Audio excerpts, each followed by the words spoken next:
Praise the lord. దేవుని ఘనమైన నామమునకు మహిమ ఘనత ప్రభావములు కలుగునుగాక.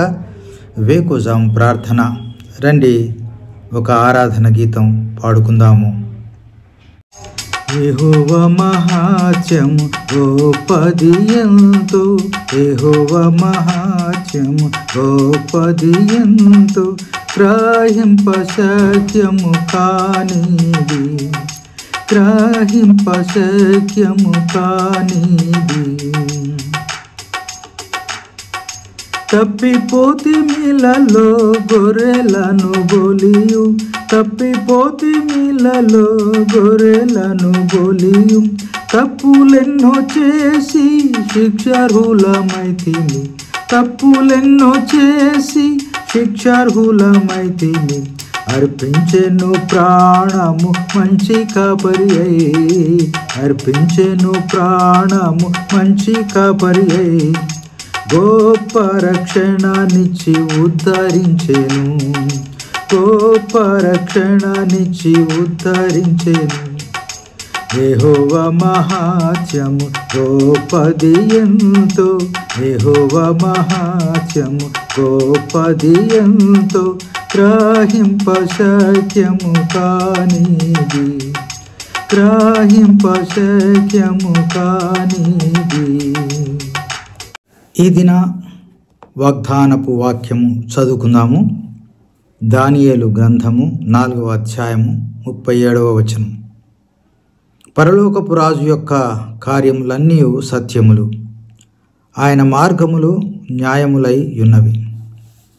ప్రభునందు ప్రియమైన దేవుని ప్రజలారా, ఈ వేకువజామున మీ అందరికీ నా యొక్క హృదయపూర్వక వందనములు, శుభములు తెలియజేస్తున్నాను. మనం చదువుకున్న నేటి ఈ వాగ్దానపు మాటలు బబులోను రాజైన నెబుకద్నెజరు చెప్పినవి. రాజగు నెబుకద్నెజరు లోకమంతా నివసిస్తున్న జనులందరికీ ఇలాగ సెలవిచ్చాను.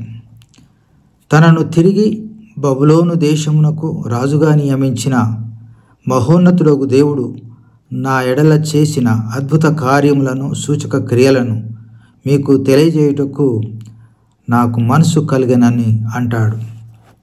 ఏం చేశాడు దేవుడు అతని పట్ల అనే విషయాన్ని మనం ఒకసారి అవలోకన చేసుకుంటే, ఈ రాజుకు ఒక కళ వస్తుంది. ఆ కళ యొక్క భావము ఎవరు చెప్పలేరని అతనికి రూఢి అవుతుంది. ఇదివరకు ఒకసారి ఆయనకు ఇష్టమైనటువంటి వ్యక్తి అయినటువంటి బెల్తషాజరు అంటే దానియేలు, ఆయన ఒక్కడే సమర్థుడని ఆ కళ చెప్పడం, ఆ కళ భావం అంతా దానియేలు దేవుని కృప వల్ల చెప్పడం,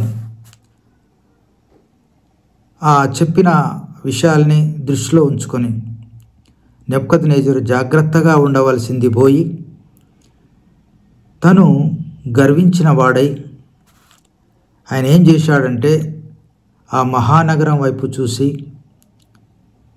ఆహా, ఈ నగరాన్ని నేను కట్టించాను అని అంటాడు. వెంటనే పరలోకం నుంచి ఒక శబ్దం వచ్చి, ఇదివరకు కనిన కళ భావం ప్రకారమే నీ రాజ్యము నీ నుండి తక్షణమే తీసివేయబడుతుంది, ప్రజలు నిన్ను తరుముతారు, నీవు అడవి జంతువుల మధ్య జీవిస్తావు, నీవు గడ్డిని మేస్తావు 7 కాలాల పాటు అని ఆ వాక్కు తెలియజేస్తుంది. ఆ మాట ప్రకారంగా వెంటనే అలానే జరిగింది. నెబుకద్నెజరు తరుమబడ్డాడు. అడవిలో నివాసము, చలికి మంచుకి ఎంతో శ్రమ పడుతూ ఆహారం లేక గడ్డి మేశాడు. ఇదంతా తిరిగి అతను రివ్యూ చేసుకున్నప్పుడు, నాకు ఈ పరిస్థితి ఎందుకు వచ్చింది అని అర్థం చేసుకున్నప్పుడు, నేను బెల్తషాజరైన దానియేలు చెప్పిన మాటల్ని నేను పెడచెవిన పెట్టాను. బహు జాగ్రత్తగా ఉండవలసిన వాడను. నేను అలా ఉండకుండా గర్వించాను. గర్వము నన్ను ఈ స్థితికి తీసుకొచ్చింది. నాకంటే ఉన్నతుడు, మహోన్నతుడు, సర్వాధికారి అయిన దేవుడు ఒకడు ఉన్నాడని ఆకాశం వైపు కన్నులెత్తి చూచి ఆ గొప్ప దేవుణ్ణి అతను స్తుతిస్తూ ఘనపరుస్తూ మహిమపరిచాడు. వెంటనే దేవుడు అతన్ని క్షమించి తిరిగి అతనికి రాజ్యము, పోగొట్టుకున్న పూర్వ వైభవాన్ని తిరిగి ఇస్తాడు. అదే సమయంలో తిరిగి దేవునికి అతను చెప్పినటువంటి స్తుతులు, ప్రజలకు చెప్పినటువంటి సాక్ష్యం ఈరోజు నేటి మన వాగ్దానం. అంటాడు కదా ఆయన, పరలోకపు రాజు యొక్క కార్యములన్నీ సత్యములు, ఆయన మార్గములు న్యాయములై ఉన్నవని ప్రజలందరికీ తెలియజేస్తాడు. ప్రియమైనటువంటి దేవుని ప్రజలారా, గర్వం ఎంత భయంకరమైనదో మన జీవితంలో ఒకసారి మనం అవలోకన చేసుకుంటే మనం ఎంతటి వారము, ఏ విషయంలో మనం గర్వపడరాదు.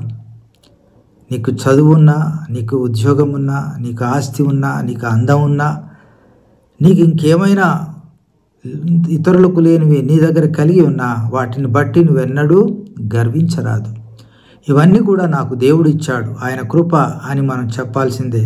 ఎప్పుడైతే నెబుకద్నెజరు వలె మనం గర్విస్తామో మనం కూడా అదే శిక్షకు గురి అవుతాం. కనుక ఈ లోకంలో మనము దేని అందు గర్వించకుండా దేవుని అందు సంతోషిస్తూ, దేవుని యొక్క రక్షణ బట్టి ఆనందిస్తూ నిత్యము ఆయనకు కృతజ్ఞతలు చెల్లించే వారంగా ఉండాలని నేటి ఈ వాక్యము మనకు బోధిస్తుంది. మనమందరం అలాగా మరి దేవునికి ఎల్లప్పుడూ కృతజ్ఞతలు చెల్లిస్తూ సాగిపోయే వారంగా ఉండాలని ప్రభువుని మనం వేడుకుందాం. ప్రభు మనకు అట్టి మంచి మనసు దయచేసి మనల్ని నడిపించునుగాక. రండి ప్రార్థన చేసుకుందాం.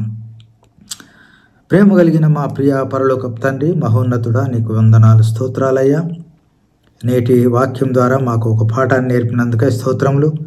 ఈ లోకంలో మాకు ఏమున్నా అదంతా నీవిచ్చినవే అని మేము నీకు కృతజ్ఞతలు చెల్లించే వారంగా ఉండాలని నీ వాక్యం ద్వారా మాకు తేటతెల్లం చేసినందుకే వందనాలు చెల్లిస్తూ ఎల్లప్పుడూ నీకు కృతజ్ఞతాస్తుతులు చెల్లించేటువంటి బిడ్డలంగా సాగిపోవడానికి సహాయపడమని, నీవిచ్చిన రక్షణను బట్టి, నీవిచ్చిన ఈ స్థితిని బట్టి నీకే అనేక వందనములు, స్తోత్రములు, కృతజ్ఞతాస్తుతులు చెల్లిస్తూ యేసయ్య అతి శ్రేష్టమైన నామమున స్తుతించి ప్రార్థించి అడిగి వేడుకొంచున్నాం తండ్రి.